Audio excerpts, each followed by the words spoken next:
My name is Dianne Blick. I'm with Keller Williams Hometown Partners Blick Homes right here in Hutchinson. And I want to welcome you in today to part of my Hyper Local series. This is one of two video series that we do. One is Essentials with Dianne, that's all about real estate transactions. And this one is where I have an opportunity to highlight organizations and people in the community who are making things happen. And today, I am so delighted to welcome in Jackson Swear from StartUp Hutch. Jackson, thank you for being here today and giving us your time. Well, you're very welcome. Glad to do it. Well, we're excited to hear what StartUp Hutch is all about and doing. But first of all, let's start with your role. You have this really long title. I do. And it is? So my title is Entrepreneur, Navigator, and Director here at StartUp Hutch. Well, that's a pretty big title, so a lot of things to get done. So what is StartUp Hutch's role? What's the overall goal? So in my mind, our role is to provide a space and spaces for entrepreneurs to come together, to get resources and to learn from each other so that they can launch and grow their business ventures. Well, that's exciting because as an entrepreneur, I know it's kind of hard to start things. It sure can be. And so they have peer support on both best and worst practices, I presume? Absolutely. So we're a lot about creating connections, or collisions is another word that's sometimes used. If you can get people running into each other and they can learn from each other, then sometimes unexpected and great things happen.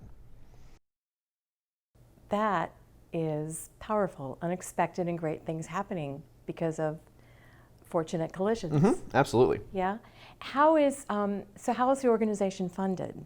So we receive funding from three primary sources. We get funding from the county, we get funding from the city of Hutchinson, and we get funding from the Hutchinson Community Foundation.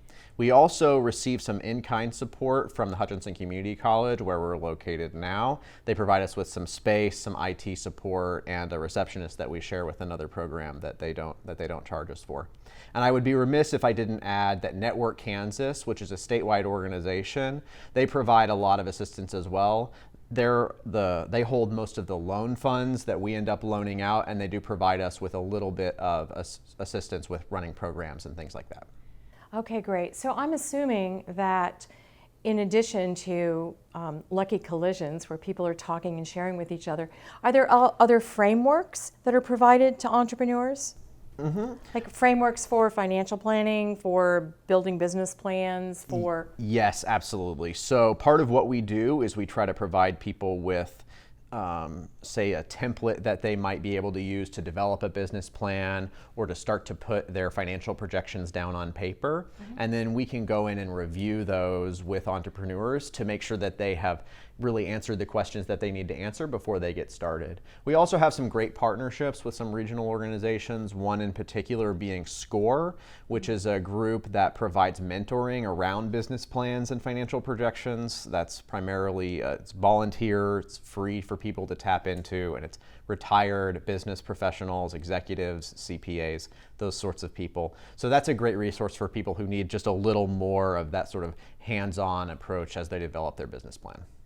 That's great, because when I've written many business plans and it's always, what did I forget? What did I not think to include? Because that can greatly impact whether you're in the red or the black. Absolutely. You want to try to account for everything if you can, and as you know, it's a common saying, but you want to budget your expenses high and your income low. And so it's just like when you're dealing with your household, except there's a few more inputs into that. For sure, for sure. And things that if you've not run a business before, you have no idea what those might be. Absolutely. So one thing that we do see often is health insurance is a major cost for people that if you don't account for that, that can really, that'd be a big red number if you don't think about that one in advance. So, and understand how big that number can be. It can be, especially if you've got employees that you're needing to provide for, or even just for the entrepreneur. If you're going from a job where you receive your health insurance, we like to remind people, let's make sure we've got a plan for how we're going to cover that. So you guys have had some great successes.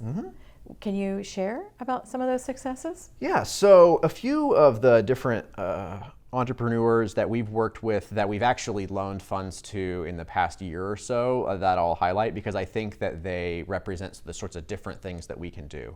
So one that we worked with recently is the Traveling Bowl. Gina Emmel is the owner of that. I'm sure many of your viewers and listeners will be familiar with the Traveling Bowl. Gina operated a food truck and last year during the pandemic had the opportunity to expand. One of the, not many people were expanding, especially in the restaurant area, but she had a business model that was already built on people driving to her and then going away and not staying where she was. And so she was able to get into a space that had a drive-through and really increase the volume of her business. She needed a small loan from us in order to get some equipment to make that happen, and we were able to get those to her. So again, that's a loan, it's not a grant, so she has to pay us back for that. But just unlocking a little bit of capital to get what you need right now is sometimes what an entrepreneur needs to make that next step and grow their business. Because they already have the vision. They, in her case, certainly have the product and the customer service acumen and just needed that little bit of cash to add to it. Absolutely. So another project that we've worked on in the past year is with I think it's Mullen Landscaping. I forget exactly the full title of their company now that they've expanded their business. But they went into what was formerly the Prairie Hills Nursery. So that's an example of a business transition. We had a business that was already there, really at a key corner in our community there at 30th and Apple Lane. Yep. And so we were able to help to facilitate the transition to allow the Mullens to buy that business. So they had a landscaping business that they were able to expand into having the sort of the nursery aspects of it as well. So a little bit of vertical integration for them was a good opportunity, and we came alongside a bank, a partner who helped with that purchase. This is very exciting to hear about these. I knew about the Mullens and I know about Traveling Bowl, but to hear about how it came together is incredibly exciting. You just must absolutely love every day. I really enjoy getting to talk to people about their ideas, what they want to do, and just trying to brainstorm and problem solve what are the resources that they need to make that happen. That's something that I tell people a lot that I want to make sure is clear. We don't have all of the resources in StartUp Hutch that people need, but what we try to have is the connections to the resources that people will need in order to be successful. That is so important. We all have a circle of connections, but they might not be the right ones. And so you bring this broad circle of connections and talent and committed people who believe in Hutchinson and believe in helping entrepreneurs grow. And not just Hutchinson as well. We work all throughout Reno County, and we've done a few projects in some of the towns around the county, and we're working on a couple more. So I think that's important to remind some folks as well that we're not just about Hutchinson, even though StartUp Hutch is in the name. StartUp Reno County just didn't ring quite as good when we were doing the rebranding, but that's an important consideration as well. So what are some of the challenges that you face as an organization? Not like individual, maybe entrepreneurs, but what are some of the challenges that you're overcoming? Well, one challenge that we've overcome in the past year, not to dwell too much on the COVID experience, but when I came on to StartUp Hutch and this entrepreneur navigator position was created, the opportunity to bring entrepreneurs together in person to sort of create those collisions was really hamstrung. And so I'm very excited that in the back half of 2021, we're going to be able to start to do more of that, to have some opportunities for people to come together, not just virtually, but in person, because it's sometimes a lot easier to pull somebody aside in a coffee shop or in a brewery than it is to pull someone aside on a Zoom call. So I'm excited about that, and that's been a challenge for us to overcome. Another challenge for us is there's often some confusion about the nature of the funding that we can provide to entrepreneurs. Everyone wants free money. Everybody wants a grant, and there are some grants out there, and we can help connect people to some of those resources. But really, most of what we provide in terms of financing is our loan funds. So that's a challenge for us sometimes, because we'll get people coming to us expecting that we can just sort of give them money to get started, when really most of the time they're going to end up having to pay us back. Well, that's fair. Well, we think so too, although I certainly understand, and I wish that we had a little more funding available locally that we could give to sort of seed money or to start, to get people started. Because sometimes for some business models, if the margins are fairly low, it can be pretty hard if you have too much debt service, and just getting a little bit more funding injected into the business that doesn't have that repayment part can be very helpful to get some people off the ground. So I wish we could do a little bit more of that. We'll see whether we're able to do more of that in the future. Well, I'm sure you're capturing metrics for all of the businesses that you're helping, and as those metrics increase in volume and the story grows over time, hopefully there will be more funding. I mean, one of the things about Hutchison is there is such amazing generosity here. I'm constantly overwhelmed by how much generosity we have in Reno County, in Kansas, that we have generous hearts and support one another. And so that's probably got to be one of the secrets of success to how this is running well. Absolutely. You know, I mentioned the volunteer people who work through SCORE and give of their time to help people with their businesses.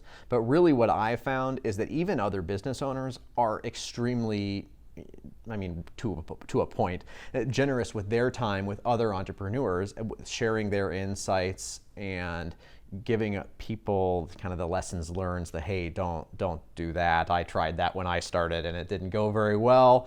And I think just that spirit of wanting to help our neighbors to be successful is something that I see a lot in this community, and I think is really part of our success.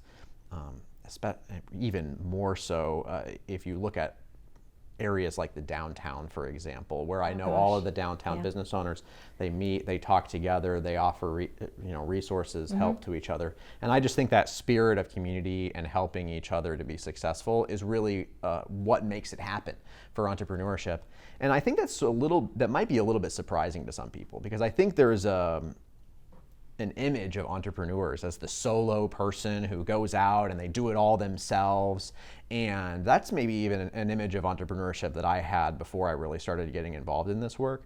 But one thing that I've learned is that really the people who are the most successful are the people who put the right people around them and ask the right questions. They have good mentors and they have good teams. So entrepreneurship, certainly a lot of work for the entrepreneur, don't get me wrong on that, but it is also a team sport.